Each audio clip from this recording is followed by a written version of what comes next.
The SCO is a Eurasian political, economic, and military organization which began taking shape in the mid-1990s. Sourabh Gupta is a senior Asia-Pacific International Relations Policy Specialist for the Institute for China-America Studies. He joins me in the studio. So, Sourabh, what will you be looking for once the summit officially gets underway? I'm generally looking for the rapport between the leaders out there. Obviously, the leaders who have been coming to the SCO summit for all these many years, particularly President Putin and President Xi, they built up a great rapport, but there are going to be two new members joining and two new members who have their own controversies. India and Pakistan. Absolutely, who have their own controversies amongst themselves, disputes, and who have uncertain, India particularly has somewhat uncertain relations with China over the past few years. And so I'll be watching what the rapport is with these new entrants and how do these new entrants comport with the larger group out there. So how much focus will be on security issues here? Security issues obviously will be a huge issue simply because Afghanistan is just not doing well. And one of the main goals is to have all the players who have some interest in the Afghan issue at the table out there. Not that a problem is going to be solved, but again, it helps create communication among some of these leaders. So security is going to be a very important aspect of this, but of course also on the economic side with the Belt and Road Initiative, which President Xi has raised to such a high level. Obviously, Central Asia is a great testing ground for that. Also, perhaps Afghanistan. What about Iran? Where does membership stand as far as Iran joining the organization? Iran's entry in the organization down the line would be a great thing. It's right. Why? It would be a great thing because Iran has been an outcast in the international system and wants to come back from the cold and be part of the system.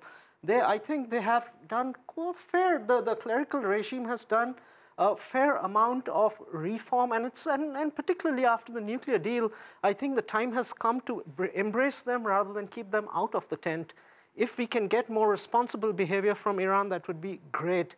And I would not just limit this to Iran. I would say down the line, get all the big Eurasian powers here, and I'm talking Turkey too, down the line. And what do you foresee as the biggest challenges as these countries come together and meet? The biggest challenges is to set an agenda and really operationalize that agenda. We know they talk... What do you mean by that, operationalize that agenda? They talk security, they talk economics. We have the Belt and Road Forum. We talk in regard to Afghanistan, the issues out there, and they've talked for a long time about extremism, religious extremism, terrorism, separatism. They've managed those and kept that under control in the SCO states, in the existing SCO states. But how can these countries come together and do something useful in Afghanistan, especially if there is a US drawdown and the US seems to have lost momentum out there? What really can they do in bringing a new dawn to Afghanistan? We need to see some solutions out there.